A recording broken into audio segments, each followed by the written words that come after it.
Hi, doctor. So we've noticed that you have a special experience with taking care of a child with special needs, and we wanted to know your experience overall and how has your journey been. Additionally, with the Biden-Harris government, who have expressed their interest in this cause and commitment, of course, we wanted to know if you've noticed any changes in the past few years. I think that the addition of providing for caregivers and allowing them to be compensated for their time is a huge win. Uh, and I'd like to just speak from personal experience. Some of you may know, some of you may not know. I'm a mom of four, and my youngest is 9. And when he was born with a genetic disorder, and it wasn't diagnosed until he was, I want to say, 6 or 7. They had anticipated or knew that something was at issue, but it truly didn't get its diagnosis until he was much older. And I remember, though, in those early days of when Angus missed milestones, and there was actually question of whether or not he would be able to walk, and a lot of concern over his health. Should share he had 13 specialists that he was under the care of, and it was a full-time job. And I remember, working full-time, um, being a mom of four, and then also trying to manage his care and ensure that he got to the appointments that he needed, as well as being dogged at ensuring that he was getting testing. And just to share with you, in addition to going to all those specialty appointments, um, heart surgeries, other surgeries that needed to be done in his early days, and then even in his growing years, having to go to physical therapy 5 times a week, just to ensure that that he would be able to walk, and speech therapy and occupational therapy, because we had feeding therapy, and just all the, I think we forget sometimes how we're taking a health condition can be. And I think that that this is it's a huge win. And I think about the families out there that are having to take care of, parents with dementia or Alzheimer's, or, similar situations like my own with a child with special needs, or, perhaps a spouse or an older child has suffered, some type of health concern, but being able to provide that type of support, I think is so important because, like I shared, it can be a full-time job. And I consider myself very lucky and very grateful to be an educated woman. And then also, too, having experience in the healthcare system. And so I think that I have a lot of skills, maybe that others don't. And there were many times that I couldn't even imagine not having that experience, or that that knowledge or feeling at least somewhat empowered. There were a lot of times I felt very unempowered, but just having to go up against those systems was very challenging. And so I think that this is it's a huge win for those out there that are, caring, like I said, for a loved one, or a family member, or even doing this type of work and providing these types of supports. I think it's a huge contribution. On a different note, I'm genuinely truly sorry for this to hear about your situation and everything and how hard it has been.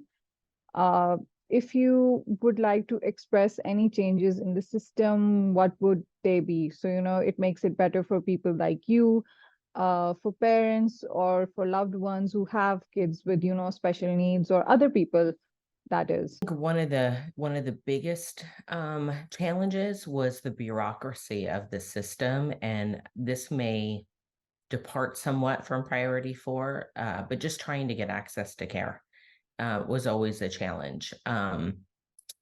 In my story, Angus didn't, his chromosome microarray and all the traditional tests came back clear. and it was being dogged and really pushing for continued testing, and you get to a point as a parent too that you don't want to put your child through difficult testing, but you also want to make sure that you're aware that if there's anything that you could be doing that could potentially hurt him. And just to share, my son has a de novo change on UNC 79, which tends to have metabolic consequences. There's not a lot of study.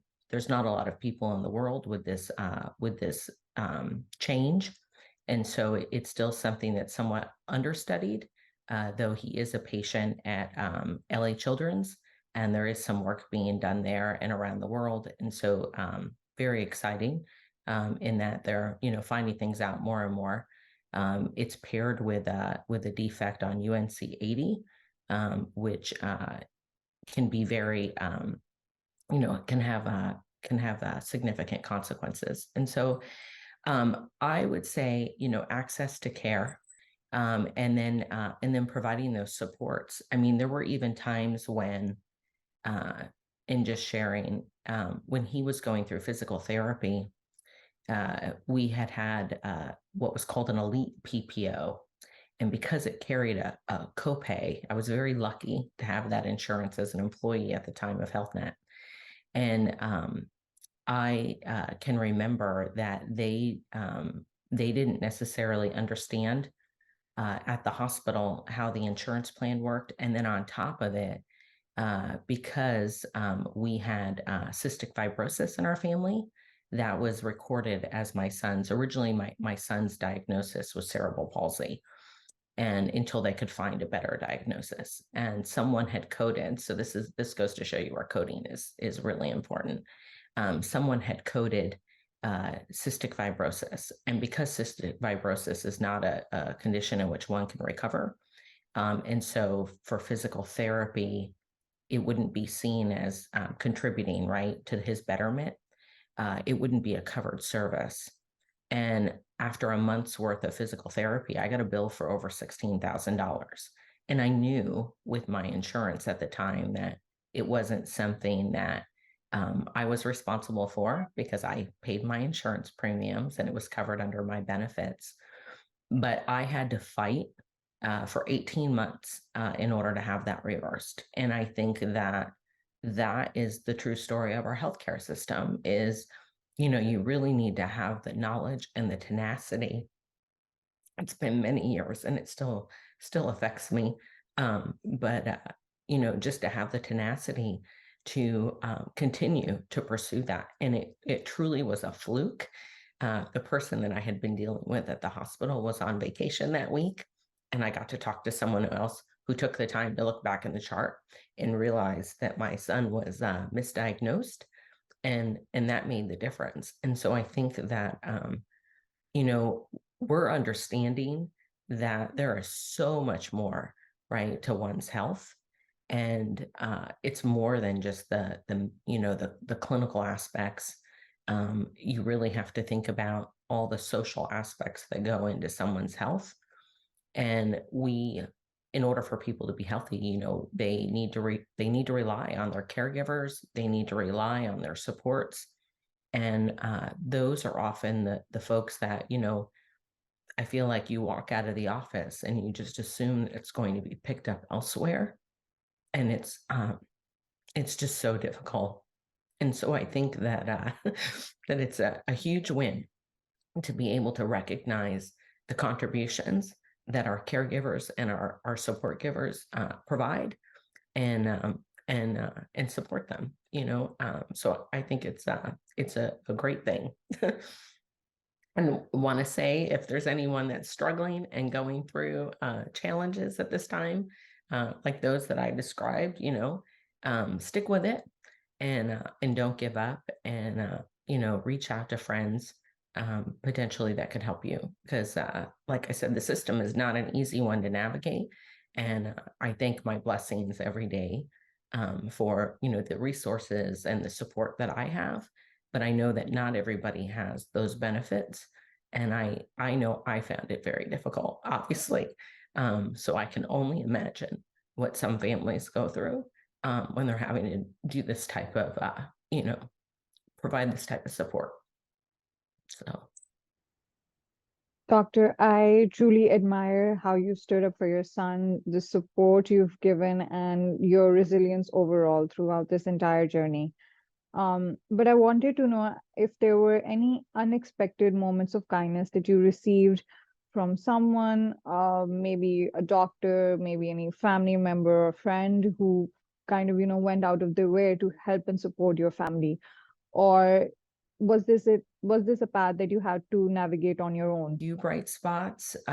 One was we had lived in Arizona when he was born, and I thought the folks at Phoenix Children's, it's so one of the things that I learned is from state to state, the regulations and how systems are administered are different. My son was declared disabled in Arizona. In California, there are different rules and how that's applied. And it's quite challenging. But one of the things that I enjoyed about being at Phoenix Children's, as opposed to, and not that, and we've been to several children's hospitals across Southern California, and not that they aren't wonderful, but one of the things that I enjoyed about Phoenix Children's was that it was coordinated care. And we had our PCP was fantastic. His pediatrician, she would call me after hours on the weekends. And even to this day, there are times when Angus's update, his condition is updated, that I share with her different research or things because I want them, if they come across a child like my son again, that they won't know pediatrician that coordinated all his care. And I think that was really helpful. And she was fantastic. She's since retired, but someone else that I still keep in touch with, just to share because my son's condition is very rare. And then I would say the person took over for the woman that was on vacation at the hospital, that took the time to look through the chart and to recognize that the code was wrong, that it was the matter of just changing that code made a lot of difficulty go away. So I would say that there are three standouts. He had several doctors, our neurologist. There are several specialists along the way that have been helpful. There have been a lot that have not. But I would say that those individuals. And so in addition to supporting for caregivers, I think this is definitely a story and a nod to coordinated care. It's so difficult. And I know earlier we talked about, I always think that where we need to go and what's important is to be proactive as opposed to reactive. And I think to the extent that we can bring folks together that are responsible for the care and helping support and provide that care is important, Thank you for emphasizing the importance of medical codes. And it truly is an eye opener, understanding the impact of these beyond the context of HCC scoring and risk adjustment itself.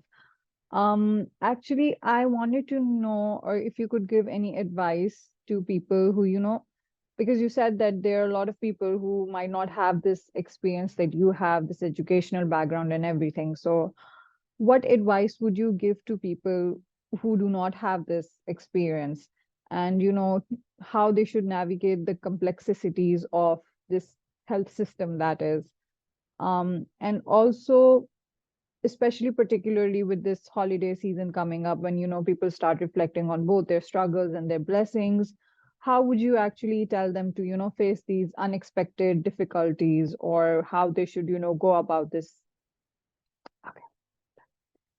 Dr. Decker, have you considered that is this genetic disorder that is classified as an orphan disease, which is basically essentially affecting less than 200,000 people, but have you considered maybe collaborating with, for example, Boston's Children hospital. I don't know if you know, but they have this center called Manton Center, which specializes in orphan diseases. So I wanted to ask you if you considered collaborating with such institutes or other hospitals that could, essentially tell you more about this disease. I want to take a step back, though, on the code and just say that I think it's a cautionary tale because the cystic fibrosis diagnosis was one that my grandfather had. And because it was in our history, it was an example of where, and this was, in my mind, human error. Someone picked up that code and applied it to my son, and it made all the difference. And I think about all the changes and the reliance that we have on technology, and I hope that technology will prevent mistakes like this. That's why I think we have a responsibility with the data that we have to make sure that it's communicated in a way that's appropriate, because this diagnosis was applied to my son almost a year and a half, 2 years prior to that, those therapies. And well, it had remained in his chart, and again, it was because of an error of carrying that data over. And I think that with all that we're doing around our data and aggregating data and AI and natural language processing and just how things could potentially, maybe it would prevent things like this, and that's my hope.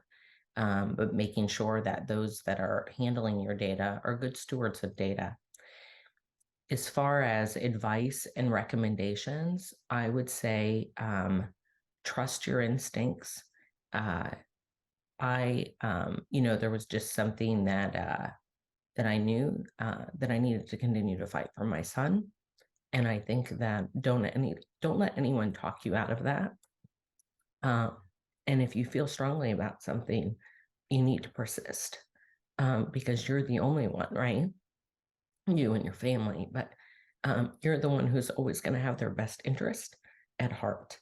And I would say, talk to people, open up, and it was reaching out and asking for help, and not everybody's going to help you.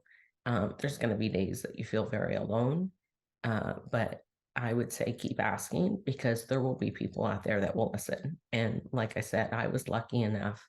He had a fantastic developmental pediatrician that, in addition to his pediatrician, and I would like to see states and others adopt that. I think that there's a long way to go around access to care. And I think that we need to keep pushing on that to the extent that we can.